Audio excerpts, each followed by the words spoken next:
Alright guys, we're here with Elizabeth Robertson, counsellor and leader of the largest non-administration group. I got the words right when she said them for me.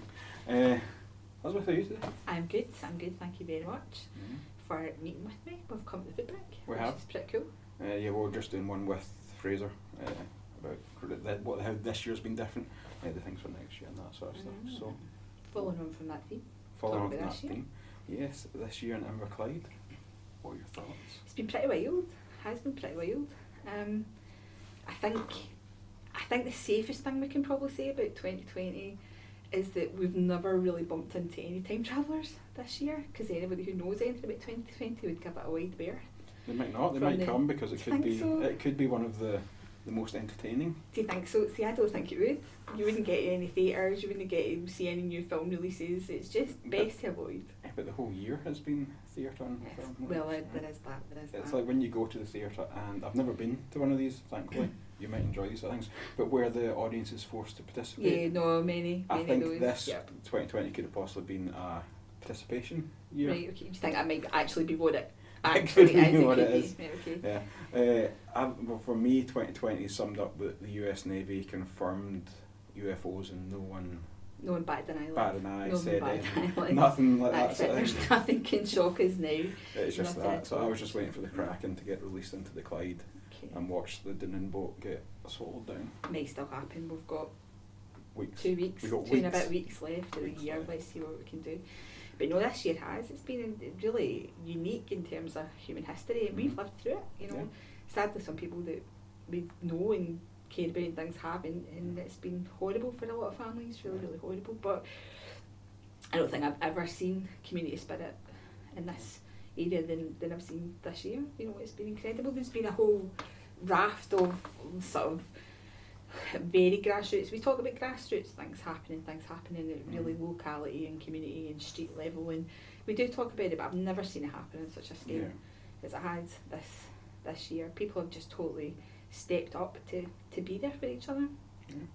Let's do a little, because most people will never experience things from your point of view as someone who's in a position not only of local authority, of trying to steer things in a way. Everyone has an opinion and most people don't have the facts. That's the general thing. Like, people will judge what people who are leading are doing without really having the impact of it or having to live through it. So why don't we do a kind of a playthrough of what it was like purely from the side of the kind of council, without, obviously there'll be things that maybe you can't talk about or don't want to talk about, that sort of thing, right? But so we had like pre-COVID, almost it'll be a time of reference point, right?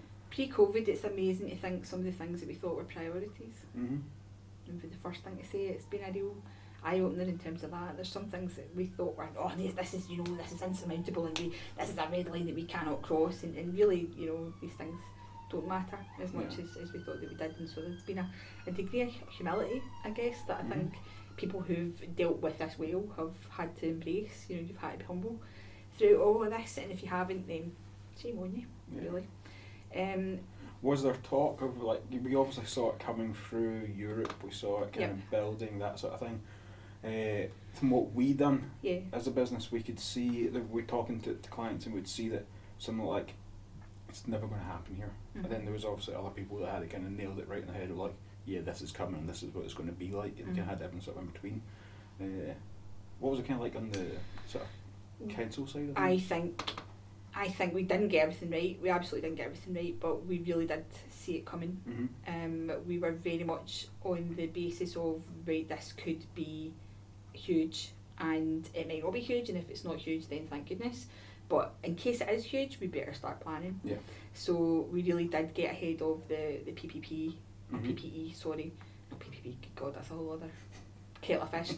PPE procurement, so we really got on top of that, to the point where we've never had sort of supply and demand issues. The procurement side of it was nailed reasonably solidly. We pre-bought a whole bunch of care home beds.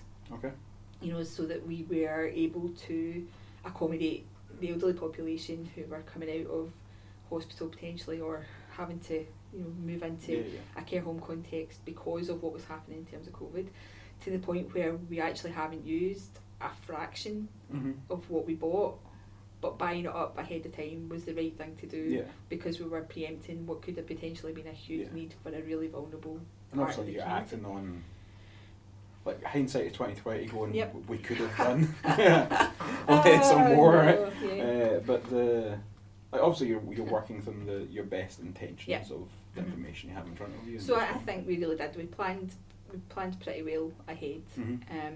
So things like, from an education point of view, how did we keep the continuity of free school meals and things like that for families who really, that can, for some families be the one meal that the kids can rely on in a day through no fault of their own, and largely through no fault of their families.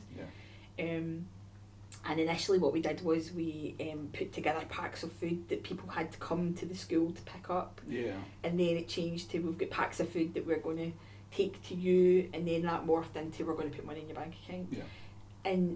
And some people go, why did you not just put money in the bank account? But sometimes you've got to work through the process and go, what is the best, what is the most dignified, and you've got to work through those things. And the bottom line is that we didn't get stuck in the mud, and we didn't go, right, well, we've decided that you're coming to the school to pick up food. Reacted to things as they were the agility that was there was we got there in the end. So I don't think we made the right decision every time first time, but I think we, as an organisation that's holding quite a lot of people and holding quite a lot of circumstances, the council, is obviously het for education, het for health and social care, het for still het for potholes and things like that. It'd been a perfect time to fix all the potholes. I think we did actually. We went out and did quite a few. But I've never heard so few comments about potholes because nobody was out to see them. So silver linings. You've got to take your wins where you get them. But no, I think we didn't get everything right first time, but we were never unagile. We rolled with the punches, and we adapted and amended, and I think from an organisation, we're a small local authority, but we're still big. And if you've got a biggish organisation that can be quite set in its ways sometimes, that can be agile, then you got to kind of go, that's good enough. Yeah, that's good. Well, even from small business side, I mean, there's a lot that aren't willing to make those jumps and changes and that sort of thing. So a big organisation reacting to stuff as it's happening is obviously an impressive thing if anyone knows them. That side of things. Right, so that's pre-COVID, we kind of got that. Did you expect that lockdown, that we're not having exams, lockdown, we had exams during World War II, but we're not having exams during lockdown, we lived through this thing. Did you expect it to run the way it did, the length it did? I guess when you, as by a personal or a council question on that side. Did I expect it to last as long? I think when we made the decision to close schools, and this is probably me talking more on a personal level here, when we made the decision to close schools when we did and move everybody back home, it made sense for the time to restart schools to be the traditional start of term. So I guess I was always working in my head to write August is the point. If we can safely go back to schools in August, then we'll do that. So that's an example. All our council meetings closed. We kind of shut down the council, if you like, in terms of that governance and scrutiny role that we do on a multifaceted level. And really there was so the main strategic committee of the council is called the Policy and Resources Committee. There's an executive subcommittee of that, which is 6 councillors, and we were the group, I happened to be on it, we were the group who continued to meet every fortnight.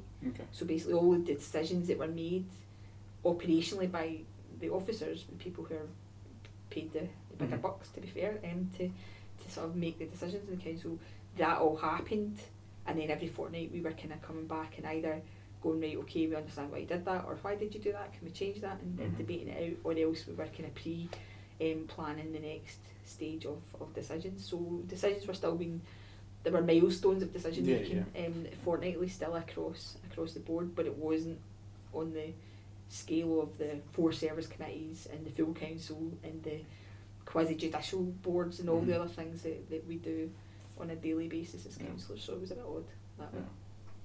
What do you do on a daily basis? What do I as do on a daily councillor? basis? As a Well, councillor? loads of things. It's dead exciting. There's never been 2 days the same.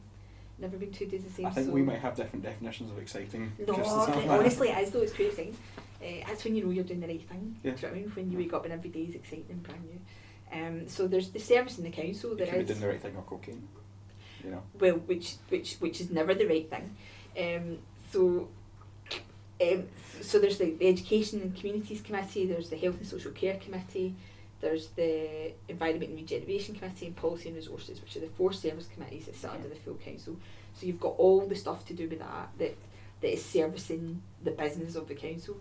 Then you've got the fabulous bit, which is the vast array of emails and phone calls and meet and greets and surgeries and things that we do where you're dealing with what's happening on a constituency Mhm. level, so Potholes. the people who are coming in about potholes or who are coming in about their elderly parents' care plan or whatever it is that happens to be the thing that they need your help with. Mhm. So that's a huge part of it. It's the frustrating part of it as well, because sometimes you, the counsellor, can get an answer quicker than the person, Yeah. and you feel as if you're taking a wee bit of agency away from that person. But it's Robert, actually my husband, wise man, put it quite well one time. He said it's sometimes easier to be presenting an issue and saying that's a priority for them rather than that's a priority for me. Mhm. So the person asking directly is saying my priority should be your priority, Yeah. but when you're asking as a counsellor, you're saying their priority should be Yeah, your yeah. priority, and actually there is a psychological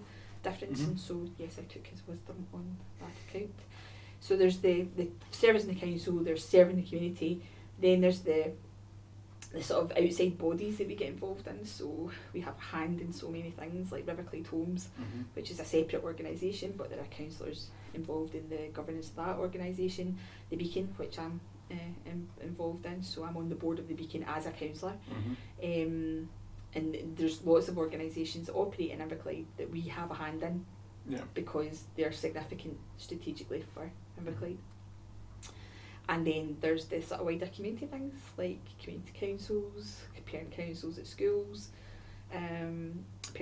tenants and residents associations where there maybe aren't community councils, and that's just kind of groupings that are on a community basis that aren't, some are quite formal, some are less formal, but we have a hand in just helping do what we can to facilitate things for those kind of groups as well. So what we do kind of falls into those broad 4 Yeah. categories. Like I said, I think we have a different definition of It's exciting. great, it's Yeah. service, man, it's Yeah, doing yeah. your bit, it's cool. No, I always see you buzzing when you're talking about things. Obviously, there's times with any work or job you have frustrations, but Yeah. 9 times out of 10 you're buzzing about Yeah, no, it's what good. it is It's you're good. doing. So most likely good for you to be doing it, not good for me to be doing it. Well, Might have a very different approach to how we handle some things. All right, so now we understand what council does. Council does, yeah. And we've got through to August. Yep. Right. Schools are starting to go back. I imagine there was a number of pushbacks and push forwards, like why did it take so long for things to open back up, and why are things opening up? I imagine you got kind of assaulted on both sides You do. of that, and obviously there's Yep. the Facebook expert who God love her. yeah, well, you said her. I said Facebook expert. I was being non-gender. But there we go. Anyway. So that coming from August, and now we're getting towards what I'd call fall. Yeah, As well, an you know. American. American. Yeah, so autumn. So you've got that tension just at that point in August. You've got that tension between the public health concern and Mhm. the economic concern. Yep. And I think that was fascinating, right? And it's cheap to call it fascinating because it was devastating Yeah. for people, But I'm going to kind of talk about the fascinating aspect of it. You've got this huge public health concern that's out there and it's not going anywhere, and we've got this collective responsibility and this personal responsibility to do what we can to keep it at bay. But all we're doing is keeping it at bay until we get to this point in human history where a vaccine comes in the horizon. But you've also got we're doing more damage to our mental health and our Yeah. family structures and all these other things that are critically important to survival and thriving by not being able to open our shops and run our businesses, and I don't need to tell you all of this, you know, the angst that you must have gone through with the agility you needed to have in your business planning. I can't imagine, to be honest, but you got there. But there's that tension there like there's never been before, and you can't dilute the public health primacy. Yeah. But you've got to kind of understand that the economic pressures and actually the kind of mental health and family health and all the rest of the pressures that are coming up from that economic side of things that also become a public health concern. And again, I think Scotland as a whole got that more right than other parts of the United Kingdom, but that's the only political thing I'm going to say the whole time. I thought you were going to drift dangerously close to, who was it, the minister that came out in England that said that Britain's just better, that's where we got the cure first. Oh, that's right, who was that? Yeah, I was kind of like t-shirt over the head. We won't kind of name them, that's the thing, but we got it because we're just better. No, it's just that I think I'm going to be genuinely honest, I think we dealt with it in a Scotland level and underneath all the layers underneath the Scotland level with more compassion. I do think we were quite compassionate in our response. Not perfect, again, no one has ever claimed that anybody dealt with this perfectly, but we did it with compassion, and sometimes I think that's not a bad place to start. No one's dealt with before. Exactly. Right, so you're, again, whether it be a small business, a larger business, a council, an individual family, responding to the information that's in front of you as best you can. Yeah. Make decisions as best you can, and then I think the human ability to go like, screw it and jump out the plane is a wonderful thing. Like, I've got to this point and we're just going to, I know the best and then I'm just going to do this. And I don't think hope's ever a good plan. Like, hope's not a plan, that's something we hope this will, you have to kind of prepare for it, and that sort of stuff. Like, I posted something today on the business page where it's an app that if you go to the page you'll see it in more detail, where it takes a phone and can turn it into a beacon for audio and video that a female can activate that app either discreetly or primarily, so it's like a distress beacon. And on one side, as a father of daughters, I am sad that something like that is needed, right? But denying the fact that something like that can be beneficial, and I'm glad that someone used their skills to make that thing there, right? The hope that that sort of thing would never happen and that my daughters wouldn't ever need it, that's not a plan. Right? The plan is, right, this is something you can use, and this is situation, this is how to be aware of what's going on. This is quite good, quite useful, I think, because that's a useful thing in an acute emergency situation. But dealing with the chronic issue of how safe your daughters feel is perhaps more about what we say to our young men and what we teach them, and what we say about how we should be with each other. And I think actually that's a really, really cool aspect of this, that your emergency response in an acute situation has to be just that bit different from what you do on an everyday chronic, you know, and I think that's maybe where we are now, is we've done the emergency response bit, and we need to find a way to kind of get in a balance of how we live the rest of our lives. And sometimes it's hard when people have stepped into that emergency place, that space of emergency, to move back from that. You know, and kind of go, that's not where we want to be, because actually, and I feel bad saying this in the food, and I don't mean this about the food bank. I think the food bank is a really crucial service. But if the food bank becomes for the rest of someone's life how they get their food, then we've failed. We talked about that with Fraser as well. Like, the whole point is the hope for what they do is the fact that you work yourself out of a service. You know? Absolutely. So the acute thing being there on the emergency basis, you know, providing that really intensive support that we did. You know, there's a project I'm involved in called IFIT, which supports people who are coming out of prison, and there was an early release of prisoners that was decided during the middle of lockdown. So you had people coming out of prison who normally would be able to go, right, okay, you want to reintroduce them into a community, and that community is all indoors, not there, you know, so what do you do? And actually we made a decision. Huh? They should be used to that. Should be a community I that know- they're used to. I know Somebody exactly, did. but so crikey, what an absolutely Yeah. odd situation. So we made the decision that the first thing we were going to do was make sure that everybody had a phone. Yeah. And I know for a fact that making that emergency response kept a couple of people alive. Mm-hmm. I know for a fact Yeah. it did. And if that phone hadn't been there as a lifeline, 2 guys at least wouldn't be here now. Yeah. But providing the phone, giving the fish, is different from teaching to fish. Yeah. You know, and actually what we now, the phase we need to get into as a wider community now is that absolutely how do we support each other to live our lives in a sustainable way that isn't about the emergency response. Mm-hmm. You know, but knowing that we've done it, knowing that and if something tragic happened 10 years from now, we could spring back right into action because we know we've done it, we've occupied that space before, but that we can move back and let people sustainably thrive as well. So now, Yep. rolling forward, Yep. we have the new year. Yep. Obviously, everything resets. Well, at let's midnight. hope it does. Everything resets at midnight on 2021, Yep. which is what some of the memes seem to think is going to happen. Can't wait for this year to be over because January 1st will be so different. What do you see? I guess this will be more personal level. Like, what are your hopes for 2021 when you're saying that? Like, we're moving from that emergency response to this more Recovery. the recovery and the moving forward, and in some ways Inverclyde does get a bad rap. Mm-hmm.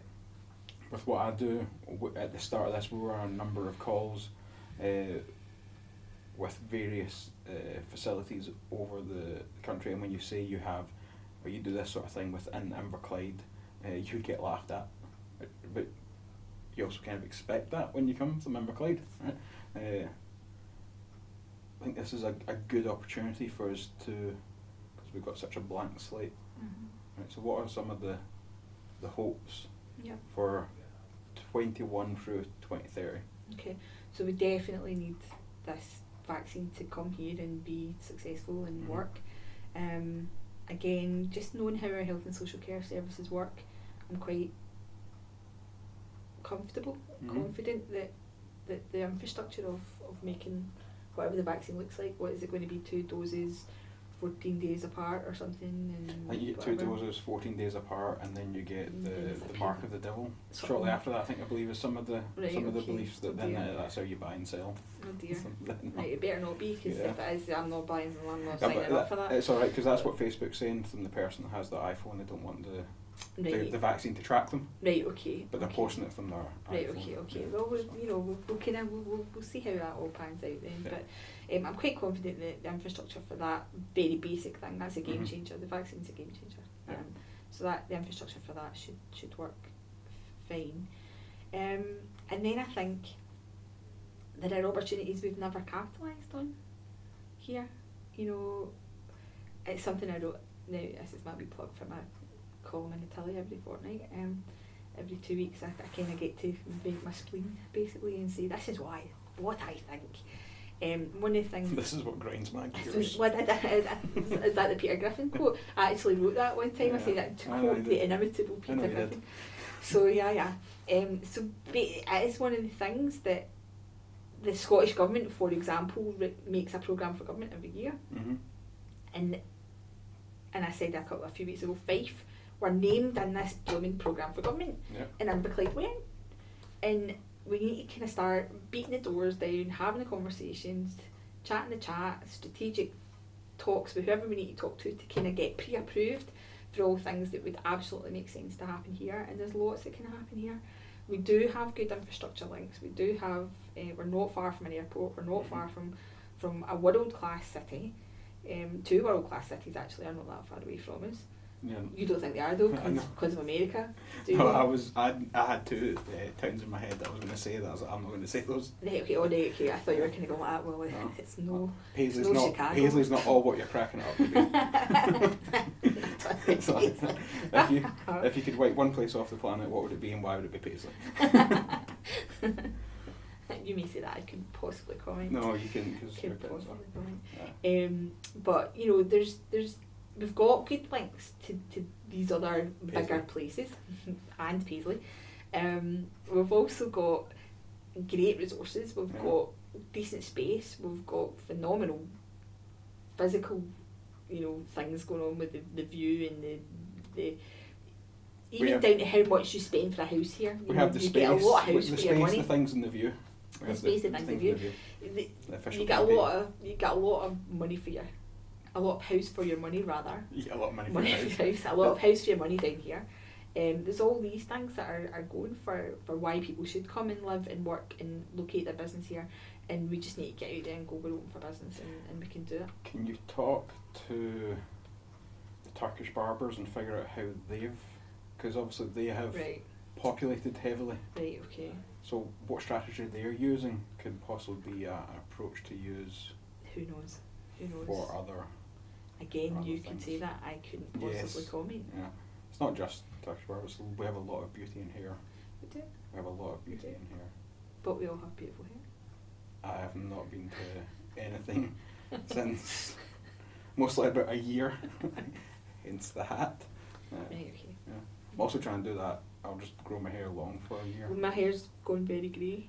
Well, have you noticed that over the weeks? I've been kind of going, wow, her hair's getting really grey. My hair's just going. I have the central parting or thinning.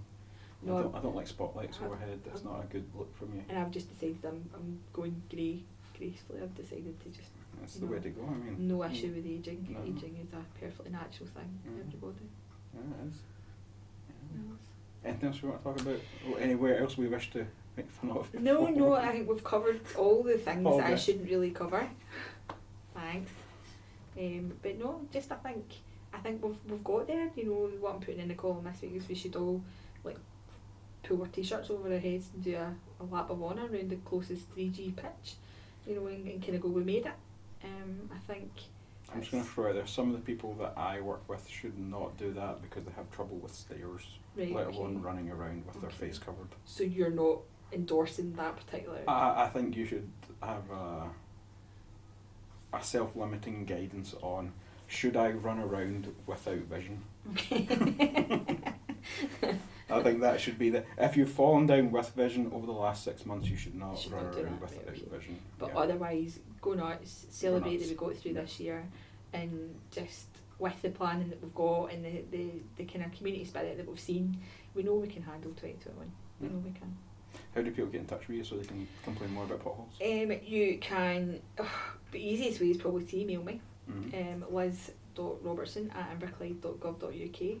And the council website gives our wee ugly mugs pretty decent prominence, so you can click on my picture and find out other ways to contact me. But the ward that I cover is the Greenock Town Centre and the West End, so basically from where the Battery Park becomes Greenock right over to the fire station. Okay. So that's my actual patch in terms of being one of your ward councillors. But happy to hear from anybody who needs me, and I can point to the right person if it's not me. Thank you very much.